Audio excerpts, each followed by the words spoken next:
I took care of my husband, Jeff, for 5 long years after his accident. It was exhausting both physically and emotionally. I had to be his nurse, his caretaker, and his support system.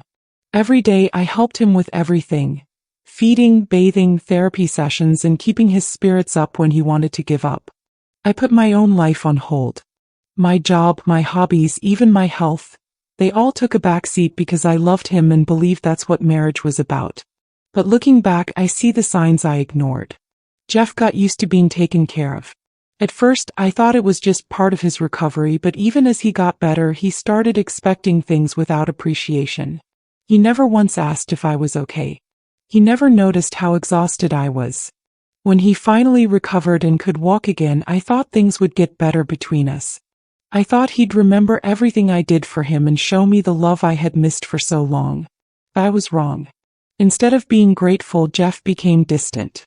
He started spending more time outside, making excuses about work and avoiding me. I tried to ignore it, convincing myself that he was just excited to have his life back. But deep down I felt something was off. Then it happened. One evening, I overheard a conversation I wasn't supposed to. Jeff was on the phone, speaking in a hushed tone. My heart pounded as I listened from the hallway. He was talking to someone, no, not just someone, a woman. And from the way he spoke, the laughter in his voice, I knew this wasn't just a friendly chat. It was intimate. It was wrong. My body went numb. All those years of sacrifice, all the nights I cried myself to sleep from exhaustion, all the love I poured into taking care of him, it meant nothing to him. My stomach churned as reality hit me. Jeff had moved on emotionally, maybe even physically, while I was still catching my breath from taking care of him for 5 years. The next morning, I found little signs that confirmed my worst fears. A faint scent of perfume on his shirt that wasn't mine. A restaurant receipt for 2 from a place he had never taken me to. A sudden increase in his bank withdrawals. I wasn't paranoid.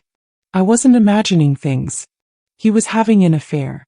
But the real betrayal wasn't just that he was cheating. It was that he no longer saw me as the woman who had saved him. To him, I had become an obligation, a weight he no longer wanted to carry. And soon enough, I realized just how deep his betrayal went. Because just when I thought things couldn't get any worse, my body betrayed me too. A sharp pain in my head, weakness in my limbs. I collapsed, helpless and afraid. When I woke up, I was in a hospital bed. A stroke, the doctor said. My legs felt like lead, my arms refused to move properly, and I knew my life had changed forever. Jeff was there when I woke up, but something in his eyes made my heart sink. He wasn't devastated. He wasn't worried. If anything, he looked trapped. And then I understood. I was now the burden. The same way he had once been mine. That's when the real nightmare began. Recovery after my stroke was slow and painful. The hospital walls felt like a prison, and every movement was a struggle. My hands shook when I tried to hold a spoon, and my legs felt like they belonged to someone else. I wasn't the woman I used to be. I was weak, dependent, just like Jeff had once been. I thought he'd understand. I thought after everything I had done for him, he would stand by me like I had stood by him. I was wrong. At first, he pretended to care. He came to visit, bringing the bare minimum of comfort. A nod, a few words of encouragement, a forced smile. But I noticed how restless he was, how he checked his phone more than he looked at me. There was no warmth in his eyes, no concern. Just impatience. Then one evening, the truth hit me like a train. Jeff came to my hospital room, standing stiffly by the door. His words were cold, sharp, and final. He wanted a divorce. I felt like the floor had disappeared beneath me. I had sacrificed years of my life for him. I had given up everything to help him walk again. And now that I needed him, he was throwing me away like I was nothing. My hands trembled, my chest ached, but I refused to let him see me break. He spoke like he had rehearsed every word, as if he had been waiting for the perfect moment to cut ties.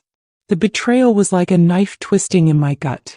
The truth was, Jeff had been planning this for a while. While I was struggling to move my fingers, he was setting himself free. While I was learning how to stand again, he was slipping away. And I knew, deep in my heart, I wasn't losing him to just anyone.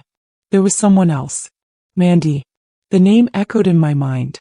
I had seen glimpses of her before, in the way Jeff dressed a little better, in the way he suddenly cared about how he looked.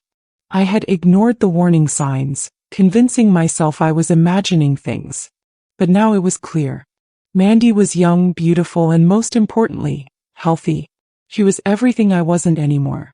I was discarded. Just like that. The hospital became my safe space in my prison. I had nowhere to go, no one to turn to. My hands weren't steady, my steps were slow, but my mind was sharper than ever. And as I lay in that hospital bed, staring at the ceiling, I made a decision. I wouldn't beg Jeff to stay. I wouldn't cry, I wouldn't scream. If he thought he could walk away without consequences, he was mistaken. Because I had given him my years, my love, my life.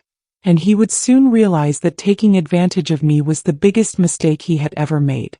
He thought he was free. He had no idea what was coming. Jeff thought he had won. He thought he had cut me out of his life without any consequences, that he could move on with Mandy without a second thought. But life has a way of surprising people. It started with a simple accident. One slip on the bathroom floor and everything changed. Jeff had always been careless, too confident in his own strength. Maybe he forgot that even a healed body could still be fragile. The fall wasn't dramatic. No loud crash, no screams, just a single moment of misstep that sent him straight to the ground. The damage was worse than expected. His old injuries flared up and he was in unbearable pain. He had no choice but to be rushed to the hospital. At first he thought it was just a temporary setback, that he would be out in a few days.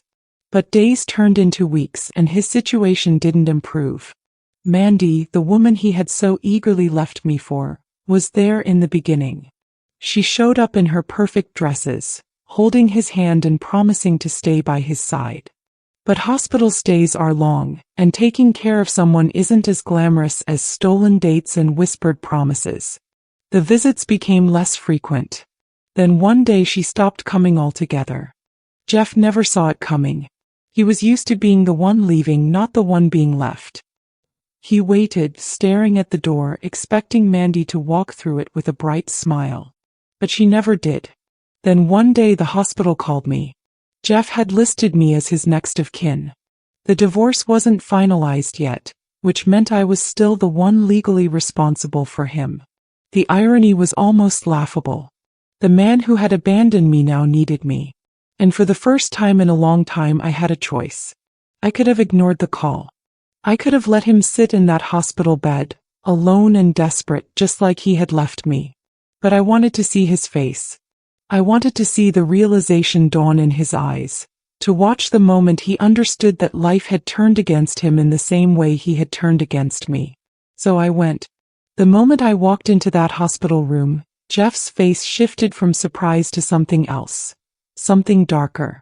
He had expected pity, maybe even love. He had always thought I would never change, that I would always be the woman who took care of him no matter what. He was wrong. I was no longer the weak, desperate wife he had abandoned. I had learned to stand on my own, to move forward without him. And as I looked at him lying there, helpless and alone, I knew this was just the beginning. Because while he had spent years thinking only of himself, I had spent those same years preparing for something he never saw coming. Jeff lay there, trapped in the hospital bed, his body betraying him just like he had betrayed me.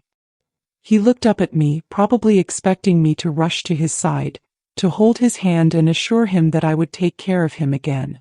But that woman, the woman who had given everything for him, was gone. I stood at the foot of his bed, watching the emotions shift across his face. First there was relief, then confusion, then something that looked like fear. He was realizing, maybe for the first time, that I wasn't here out of love. The silence stretched between us, thick and heavy. I could see the machines monitoring his vitals, the drip keeping him hydrated. He looked weak, nothing like the strong, confident man he used to be. The same man who had tossed me aside the moment I became an inconvenience. Now he was the inconvenience. I took a slow breath, letting the weight of the moment sink in. This wasn't about revenge. This was about closure. about making him understand what it felt like to be discarded, to feel helpless and forgotten. I reached into my bag and pulled out the divorce papers. They had been sitting on my table for weeks, untouched, waiting for the right moment. I placed them on the small tray beside his bed. His eyes flickered to them, his throat moving as he swallowed hard. He had expected me to fight for him, to beg, to cling to him the way I used to. But I was done fighting for someone who never fought for me. I leaned in slightly, just enough to see the panic start to settle in his eyes. He wasn't just losing a wife. He was losing the one person who had ever truly cared for him.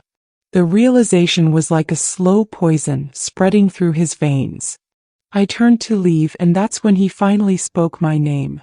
His voice was hoarse, weak, almost desperate. I paused just for a second, but I didn't look back. Mandy was gone. His body was failing him. And now so was I. I walked out of that room feeling lighter than I had in years. Because for the first time in a long time, I wasn't the one being left behind. I was the one walking away. And Jeff? He had finally learned what it felt like to lose everything.